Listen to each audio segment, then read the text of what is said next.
कथा महर्षि अत्रि ऋषि की। श्रीमद्भगवद गीता के 10वें अध्याय में भगवान स्वयं कहते हैं, अहमात्मा गुणाकेश सर्वभूताश्रय स्थित अहमादिश्च मध्यम च भूतानामंत एव च। सभी प्राणियों में मैं ही स्थित हूँ।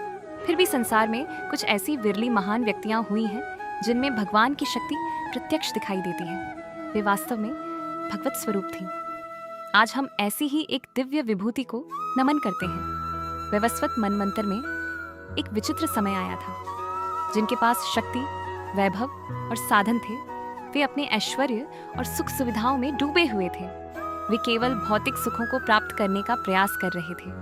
वहीं दूसरी ओर कुछ लोग ऐसे भी थे जो आत्मचिंतन और ज्ञान चर्चा में लगे हुए जीवन के उच्चतम स्तर तक पहुंच चुके थे और वैभव, सत्ता तथा सांसारिक सुखों में उलझे बिना उनसे दूर रहते थे।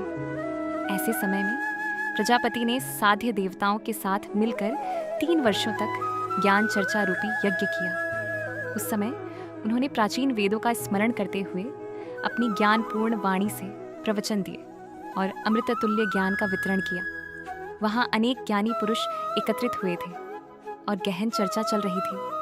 उसी चर्चा की ओर आकर्षित होकर स्वयं वाग्देवी स्त्री रूप में वहाँ प्रकट हुई। उन्होंने उस चर्चा में कुछ कमी देखी जिससे उनका मन व्यथित हो गया। उनका अद्भुत तेज और अलौकिक सौंदर्य देखकर सभी लोग आश्चर्यचकित रह गए। जब वे बोलने लगी तो ऐसा प्रतीत होता था मानो मधुमक्खियों के छत्ते से मधु टपक रहा हो। उन्होंने अत्यंत गूढ़ तत्व ज्ञान को इतनी सरलता से प्रस्तुत किया कि वह सभी के लिए सहज और आचरण में लाने योग्य बन गया। उनके पास एक ओर अलौकिक सौंदर्य था तो दूसरी ओर मधुर वाणी। उस वाणी में वे गूढ़ सिद्धांतों को अत्यंत सहजता से पिरो रही थीं। जब स्वयं वाग्देवी बोल रही हों तो उनके वर्णन की आवश्यकता ही क्या। वरुण और अन्य देवताओं के मन विचलित हो गए।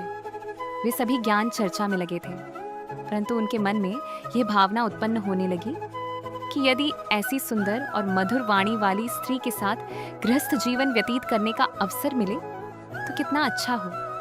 सभी के मन में आसक्ति जागृत होने लगी। केवल प्रजापति ही स्थिर बुद्धि से उनके साथ चर्चा करते रहे। तभी वाग्देवी ने कहा, स्त्री लता के समान होती है, उसे यदि सहारा मिले तो वह ऊपर उठती है।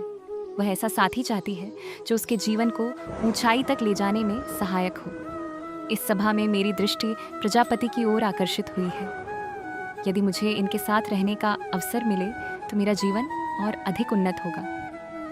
प्रजापति ने सोचा, इतनी सुंदर और मधुर भाषी स्त्री साथ रहने की इच्छा व्यक्त कर रही है तो उसे मना कैसे किया जाए। तब उन्होंने कहा, तुम्हारे साथ रहकर मुझे प्रसन्नता होगी। तुम्हारी वाणी अत्यंत मधुर है और तुम्हारे विचारों में गहन बुद्धि झलकती है। मैं भी तुम्हारे गुणों से प्रभावित हूँ। इसके बाद दोनों साथ रहने लगे। उनके दिन ज्ञान चर्चा और तत्व चिंतन में बीतने लगे। वे विचारों का आदान प्रदान करते हुए आनंद का अनुभव करने लगे। एक दिन वाग्देवी ने प्रजापति से कहा, हम आत्मचिंतन के द्वारा आनंद प्राप्त कर रहे हैं, परंतु समाज का एक बड़ा भाग इस आनंद से वंचित है। क्या उन्हें भी यह आनंद प्राप्त नहीं होना चाहिए? यदि मनुष्य इस आनंद से दूर रहेगा तो उसका जीवन पशु के समान हो जाएगा। वे लोग लंबे समय से ऐसा ही जीवन जी रहे हैं, फिर भी आपके पास नहीं आते क्योंकि आपकी भाषा उन्हें समझ में नहीं आती।